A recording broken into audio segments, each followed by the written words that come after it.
So this question of the third dimension is an interesting one because the third dimension in generally people's concept is the earth, the chair, the table, third dimension. That's form. That's not third dimension. So if I was to be simple and just said, let's put third dimension in a box, it's a consciousness that has rules and structures. And what we experience is the rules and structures. This third dimension is very conditional. It's very rigid. It has a time element attached to it that most of us just take for granted, which is simply past, present, future, and then you die. Right. The reality is time is an application. It's not a constant. But in that third dimensional box, the words are absolutes, always and never. And in that process, what most people do is they live in that time component, not in the present moment, which we most think we do, but the reality is when you think about your life, you live tremendously in the past. And then you project that past into the future. I hope this doesn't happen to me again. Or they told me if I would go to school, do this, be a nice person, give all the time, and then I would have this experience when I been there, done that. I know what's going to happen. Sure. So one of the aspects of that is in our nature, spiritual beings growing, we have satisfied that dimensional structure. And over the last number of years, 100 years, and it really started in the 40s, is people began to come to the planet with the purpose of changing it. This shift that we call December 2012 has always been something that's there, but not very well understood or known to us. We're very good at looking at things in the scope that we can understand. We understand that the moon goes around the earth, we call that day. And we understand that the earth goes around the sun, and we call those seasons and years. But we're not really conscious beyond that point, going larger as the solar system moves around the zodiac. It takes 26,000 plus years. That's too big. We don't have a grasp of that typically. Right. But in that segment of that zodiac shift, the Earth, the solar system, has moved into, or is in the process, moving into a different dynamic. It's moving into a much more free-based dynamic. Those rigid structures, control and absolutes, those are very electromagnetic, that third dimension, holding us very rigidly in place. But what's just happened in this December 2012 moment is in that shift in the solar system, we've moved into a different energetic construction. It's a consciousness shift with the planet. Very much. The planet moved into a consciousness. And that consciousness has much more freedom. It's much less restricted, much more permissive in terms of what you think you are able to create. The restrictions are not in that structure as they have been in the third dimension. And is this the fourth dimension? Well, let's call it the fifth dimension, because you live simultaneously in this third and fourth dimension prior to December. So you've had this box that you play in the time structures. And what happens is when you live in the past and the future, you don't create very much because you only experience, in fact, yourself all the time in the present. So as this third dimension has been unfolding, then you simultaneously live in a fourth dimension, to keep it very simple. Fourth dimension has a different set of rules. Fourth dimension has a time structure that's different. It's purely present time. So in fourth dimension, you have present time. You also have another element called choice. You see, in the third dimensional reality, you have choice. Well, you have present time also. But what happens in third dimension, if you think about your life, in third dimension you say, boy, I hope this doesn't happen to me there. The reality is, your past is simply a present time moment that you have now stepped into a new present time moment. So you have had a creation of experiences that are real, but they don't exist anymore. What they are is information about how you have experienced something in a past, present moment. When people live in the past, I hope this doesn't happen to me. What happens is as Meg was talking about earlier, is that intention drives, that law of attraction is flawless. It simply says, the universe says, what you would like to occur, place your attention on. What you put your attention on, I, the universe who adores you, will provide for you. So when you put your attention on, I hope this never happens, and oh my God, that was so bad, and all that's happening is the universe says, well, fine, no problem. I'll arrange for that to occur in a future present time moment when you step into it. That's just simple law of attraction. Absolutely. So you step into that third dimension, you step into that future present time moment, and what you do is you say, oh my God, this wasn't supposed to happen. Why, yeah. You go into resistance and reaction. That's the state of present time in the third dimension. You also live in that fourth dimensional space. And in fourth dimension, the rules are different. Present time is present time. But you have an element of choice. So now when that event that you hope didn't happen ever happens, you can simply go into reaction, or you can choose a different experience to basically have. There's also an interesting word in the fourth dimension, which is paradox. What was true a moment ago may not be true now, and what was false a moment ago may not be false. So in that third dimension, he, she at third grade was always going to be a bad person. 20 years later in third dimension, they show up on your doorstep and you go, oh, you. And you're still looking at them. And now they show up in fourth dimension and fifth dimension. You basically say, I remember you, but you may not be that same person now. You have choice. Well, you say in the book, too, that we are losing our memory. Now, are we changing history by losing our memory? Now, this is exciting. How we think about it? What happens is we walk around in this life. If you think about life, people have given you gifts all through your life. Gifts that you don't necessarily appreciate, however, or really want. So how many times have you been told growing up as you were experiencing something, you're stupid, you're not attractive, you're not nice, you don't deserve, you're never going to succeed, you're not going to amount to anything. All that really is somebody else's bad lifetime one day saying, here's my opinion. What we do is we accept that opinion, and then we do something very peculiar in a way. We simply try to figure out, how come I'm so bad? And we say, well, this isn't good. And we really kind of drop from a place in our spiritual well-being into that mental body. We have a thought, this isn't very good. What does this mean? But we immediately drop into an emotion also and say, God, this doesn't feel very good. You know those large junkyard cranes that are in junkyards and they have a big metal magnet on the end of it? Well, thoughts are electrical, emotions are magnetic. Very important piece of information. But what happens in that junkyard is you have a block of steel that has magnetic properties but is not a magnet. Until you take an electrical wire and you wrap it around it one time, plug it in, and it becomes a magnet. Well, if you wrap that wire 10 times, 100 times, 1,000 times, you produce a pretty strong magnet in that capacity. So I'm walking along and I bump into somebody and they say, you're not a nice person. I drop out of my spiritual space into my mental body. I was in ease in my spiritual space. Now I'm in a space that has this big hyphen ease. I'd say, well, why did they say that? I immediately drop into my emotional space. The hyphen gets much smaller, dis hyphen ease. And then I don't feel very good about this. You're not attractive. Where did you get those pants? Whatever it is, we take so much personally.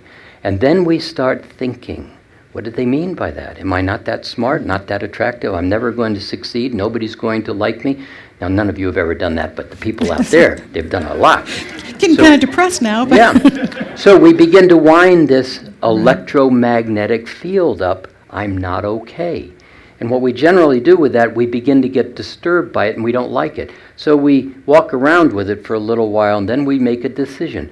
I can't handle this, so I'm going to put it into a place where it is called denial. Well, I'm not going to pay attention to that anymore.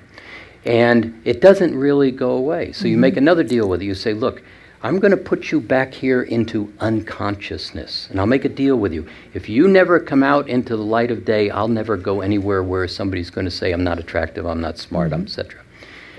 Do you know what I'm talking about? And so the reality is, you've seen people, I say, Janelle, nice to see you. How are you doing? You go, I'm fine. And well, somehow I'm fine and I'm fine don't match. And so the only person who doesn't pay attention to I'm not okay, my baggage in my backpack, is me. Everybody else sees your stuff. You see everybody else's stuff. One of the things that's happening is, as we begin to approach the end of this third dimensional space, the universe is very much on your side. And it knows that you've hidden stuff in your backpack that you can't even remember. The argument with your best friend in third grade, and they were no longer going to be your friend anymore, and you said, I'm never going to go near one of those again. And then the next day you're playing with them. But thoughts don't just go poof into the air and go away. All thought goes someplace. And so what happens is we begin to hold on to these rocks in our backpack, and they begin to influence our personality. This is what's occurred to us. As the third dimension, as a December date began to approach, starting in about 1987, in the last 3 years, let's go even simpler, 2007, a number of things occurred, not important, but you began to forget who you are not. All of those I'm not okays in fourth grade that you're still walking around that you don't remember, they don't mean anything to you in real terms. And so the universe was helping you out. It simply was allowing you to let those go. And you began to forget who you were not. It's a really wonderful thing, because as that all begins to go, you start to get back into this space where you're aligned with the heart, where this natural well-being exists. And as you let go more and more of who you are not, this begins to open up a little bit more. And you begin to enjoy things more, or at least you begin to get more puzzled, because I don't know who I am anymore. You know that space? Right. Many people have run into that in the last number of years. I used to have passion about my goals and my future and what I thought I was going to be, and a lot of those were simply your mother saying, you're going to be a doctor when you grow up. And you'd resist that for some period of time, because I want to be an artist, I want to play a guitar, I want to be Steve Rother. Well, you can't do that because he's already taken. What happens is you forgot who you were in the process of trying to explain to the third dimensional external reality, I'm okay, look at me, I'm okay. I'm going to go get this job, I'm going to have this title, I'm going to live this aspect of my life, and I'm not happy. Martina was just talking about that. Right. So the universe has been on your side and has been moving away a lot of those things. When December 2012 came, two extraordinary events happened, although I looked at my December 12th, closed my eyes, opened my eyes, and on December 22nd, the Earth was the same as it was. So most people went, nothing happened. Contraire, much happened. The first thing that happened is on December the 12th, there was an aspect where that third dimensional restriction, limitations, control, domination, all of those very rigid words, that creation, that box, no longer became available to anyone. Metatron said in the conference we did, he says, as of this moment, there will never be a child born into the third dimension, nor will they understand what the third dimension ever was. He says, Wow, however... that's a big statement. It's a very big statement. However, you who have enjoyed the third dimension, you also no longer have this electromagnetic field, this platform that you have become very conscious of. You've built your entire life around this aspect of lack in other aspects of that third dimension. We're going to remove that. You no longer have available to you the third dimension. However, you have your habits and your beliefs and your thoughts that are repetitive based on that third dimension. So the structure has been removed, but you don't believe that yet. You don't know that yet. And see, what's very exciting is when you talk to people, and now we're talking a month later, people say, I feel lighter, I'm different. People will even describe it as empty in a way. I Yes. don't have my reference points to who I never was, but believed I was. Now, isn't that cool? It's actually very cool. We get to Ha- wipe the slate clean and then create what it is that we want to create. Exactly. And the time structure of that third dimensional game is also not there. The timekeeper, through Steve's talking about it, and we'll talk about it, I'm sure, much, much more. Time is no longer past, present, future, and you die. You now are in present time. Now, the interesting thing about present time is you don't have those emotions and that big bag of rocks in your backpack tied to this system. The time is present time. You have reference to what you did, who you were, how it experienced for you, but the magnet of I'm not okay is no longer there. The pattern of I'm not okay is a choice. Even though you're unconscious of the choice, it's a choice. You now have the capacity to change you just like that if you choose. But to a great extent, we're like a freight train at 90 miles an hour, and I'm sitting here saying, just turn right. You're going, yeah, but you don't understand. Yeah, I know. But just turn right. I love this space because I have students all the time that say, well, no, it's too terrible. And finally, they turn right. And they go, why didn't you tell me this? And everybody bursts out in laughter, like, duh. But every one of us now are not constrained by that third dimension. Well, are we heading to the fifth dimension? Is that where is that Very our much. goal? Is that what we're trying to get to? No, you're really heading to be the multidimensionally, fully conscious, Christed being. But there's some assembly required. This could be a while, huh? Yeah, well, it's not going to be that long. The reason it won't be that long, or it'll be as long as you wish it to be, and this is an important piece, is how you believe you are. If you still believe you are that person that you used to be, you will be. If you believe it is, or you believe it isn't, you're correct. But what happens now, that magnetic field is no longer in place. So you can begin to choose. Now, you hear that, but the habits of fear, the habits of doubt, the habits of what does that mean? What's going to happen to me if I choose? Those are habits. But the magnets that used to make those habits so strongly in place isn't there. This is one of the things in the book. We do this purposely. This is a book for people who are waking up. Now, it's also a book for all of you. Greetings, dear ones. I am the keeper of time. I am here in the first place, for normally Ilra takes the first place, and then I have to kind of follow up and pick up all his little pieces that he leaves laying all over the place and try to make sense out of it for you. So today I thought I would come over first and leave all sorts of pieces laying around for him. So we'll see how that works. But the reason that I wanted to come in first is to tell you all that something that you've already started to understand on a very deep level. The whole illusion that you call time is in very specific areas of your existence on Earth. It has helped you greatly to see yourselves as beings on a timeline. It has allowed you so many possibilities for you to see yourself as a spirit pretending to be the human. Not easy.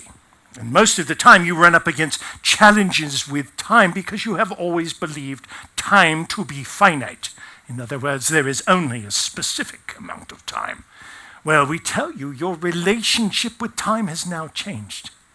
And that is the difficult part to understand. It will take some time for all of it to filter into your beings and into your new set of regulations. For all of you have your own little set of rules that you go by. You all have your own set of definitions that you are there. And it has worked quite well for you, so it will continue in that manner.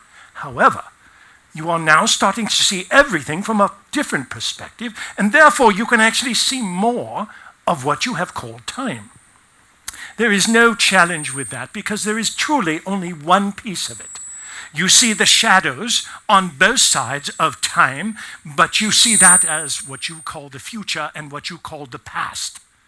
For those are the shadows of the only imprint of time that is available anywhere throughout the universe, and that is now, right in this moment. Without this moment, without the other parts of it, nothing exists, for it is only reflections in both of those directions. Now, the challenge has been, for most of humans, have been controlled quite a bit by your reflections in both of those directions. Most of you have wanted something, so when you have something of value, you place it in your future. Are you aware of that? If we tell you to all close your eyes for just a moment and go back 12 years from now, just go back 12 years in your own life and pull up an energy. Don't call it good or bad, just call it on a scale of 1 to 5. Where is your energy field? Good. Now, clear that energy for just a moment, step back into your body. Now close your eyes again and go into the future 12 years. Just your energy, where is it? Where do you gauge it? Well, we tell you the vast majority of all of you are going to hide your joy in your future. And you hide your pain in your past. That has been the normal part of all of humanity. So when you are in the present moment, you still have these strings that go to what you are trying to accomplish in the future and what you have experienced in the past. And what you are not quite aware of yet is that all of the rules have changed very suddenly. You're still playing the same game because it's a game you are accustomed to playing, that you have been playing all along. But now the rules have changed, and you're going to find that you don't have the reflection in the future the same way, and the past can be malleable. You have always considered it to be something certain. You've always considered it to be very finite in its existence, and we tell you it is only a memory. And if those memories are going to control your life, you can change those memories. You can harmonize on the timeline. It's very easy.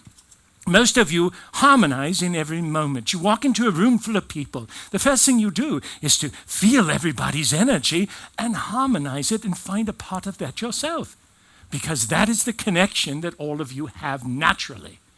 So when you are bringing this in and harmonizing in it that way, it takes an effort for most of you.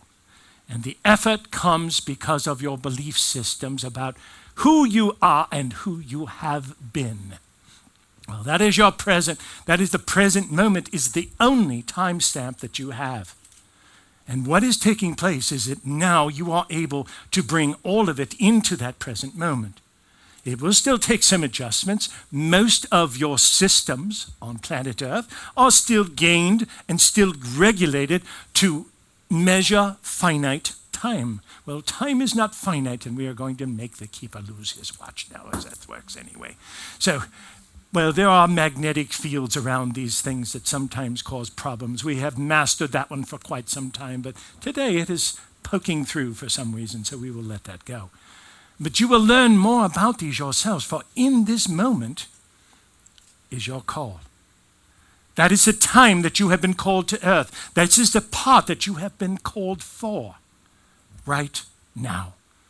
And you're thinking, oh, when I take all these courses, when I learn all this, when I master this, I will step into my work. I will make something available. I will make a difference on the planet. And dear ones, that is now. That is not in the future. It never was in the future. You placed it there, but now we tell you your relationship to your future and your past has changed drastically. And this will change your marking of time. This will change much of your whole illusion of the rigidity of time as you have defined it on this planet so far. Now, we have given you exercises and opportunities to bend time and to start playing with it and to start making it a little more malleable. The first thing is your understanding and your belief system of it. Very simple. If you believe you can alter time, you will. And if we come on here and we tell you that time is not alterable, that will work even better, because the moment we tell you you can't do something, you will do it. And you do it quite well. So the truth is that you're learning to look at all of time differently. And that is the beautiful part. But there is no time, yes, I have to say it, like the present. There is nothing other than this piece. And although you have divided much of your energy in the past and present and the pieces of the past, now what we tell you is you're going to find out how unimportant this is. You're also going to find out how easy it is to change. For many of you walk around with emotional scar tissue, which helps to define you in each moment. You fall into a reactionary lifetime rather than a purposeful action lifetime. And it is very common on earth for you to simply walk and to react to everything coming into you rather than to set your own pace. Well, dear ones, you are the greatest angels that have ever lived. And you are now in place to make a difference on planet Earth. We will show you only small parts of this as they become aware to you. But watch for them, because they will come in small increments in the beginning. So if you miss one or you do not grasp it, and it slips into your past, let it go. You have no control over it. But if it is in disharmony, you can change it even though it has gone into your past. Now, how do you change the future? You do not need to change the future. You change the future by clearing your energy. That is the concept of circular time. I will not spend a great deal of energy on it at this moment, but I will simply tell you that the energy that you called in your past, this part of you that you have defined yourself with for so long, actually creates the fabric of your future. It is a large circle. You have not seen this part of it. You've only seen this part of it. And you call this future, present, and past. But the past, the fabric of the past, and those unresolved issues circle around and make the same problems over and over and over on your planet. It's the reason you have the same challenges with different people sometimes. Have you not found that interesting? Well, we tell you that all of humans are repetition. That is how time actually works. And that is the beautiful part of it. For now, as you are releasing those parts of your past that have claimed you so dearly, you will find it much easier. Now that you have passed through the portal, you will find it much easier to release those strings that have controlled your life in many ways. For if you have a disharmony, let's say that you have a confrontation with someone who's very dear to you, and you say something that is very hurtful, and you walk away and you do not talk to each other for 5 years, well, we tell you that pain of what you said hurtful to that person is hurting you the whole time, every moment of every day, because you have not reconciled and harmonized that energy. Now, does it mean that you must harmonize with being and every person on earth? Of course not. That's not what earth is all about. It's about diversity. We know that you're going to have places where you're going to have challenges, as you call them. Sometimes it's actually your challenges that define you and bring out the spirit of home in all of you. And it has done very well over the past several years. But now what is taking place is your earth is changing. You have created this opportunity to step into the future and to claim your present now. Do not wait for tomorrow, dear ones. It will not come in the way that you think. And if you hold on to your old belief systems in the past, you will also be thwarted for grounding your energy in the most beautiful timestamp in this moment. So we ask you, well, you have a habit on earth of walking to each other and saying, "Hi, how are you?" Well, I'm not going to say, "Hi, how are you?" I'm going to say, "Hi, how is your timestamp? How are you doing in this moment? How is your spirit adapting to that physical body in this moment only?"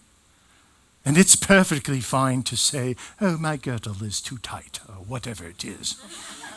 For we're sure that you're going to have some sort of reaction. But the reason we ask you that is to bring you into awareness of it. For that is when you can use it in your power. That is when it will empower humans. And that is as it should be. Now, I wish to mention one other piece before I step aside and let my brother come in. But I will also tell you that there are cycles, that you are all going through. All of your patterns that you see in front of you are cycles. They are what Ilver calls rhythms. And the easiest way to say that is that if you have a random pattern on the carpet here right in front of me, I can find one spot where it is different than the rest. But I tell you, if it's a truly random pattern, that pattern will repeat itself in other places. And that is the way the universe is built. Multiples of many things. And over the next 7 months, all of Earth is going to have an opportunity to collectively shift the planet. You are teetering on many of these arguments and many of these challenges on Earth right now. But we tell you that a simple harmonizing technique will work for many of you. And I will turn this over to my brother now, for he has graciously waited for me to speak. And that is unusual. So I will leave you for the moment, but know that I love you dearly. And I know each and every one of you are from the heart of who you are. And I could not be prouder of the beautiful beings that are walking in consciousness on planet Earth. You are changing this planet with every breath you take. And we are cheering you on from this side of the veil in a way that you have never known. Excellent job. I am the keeper of time.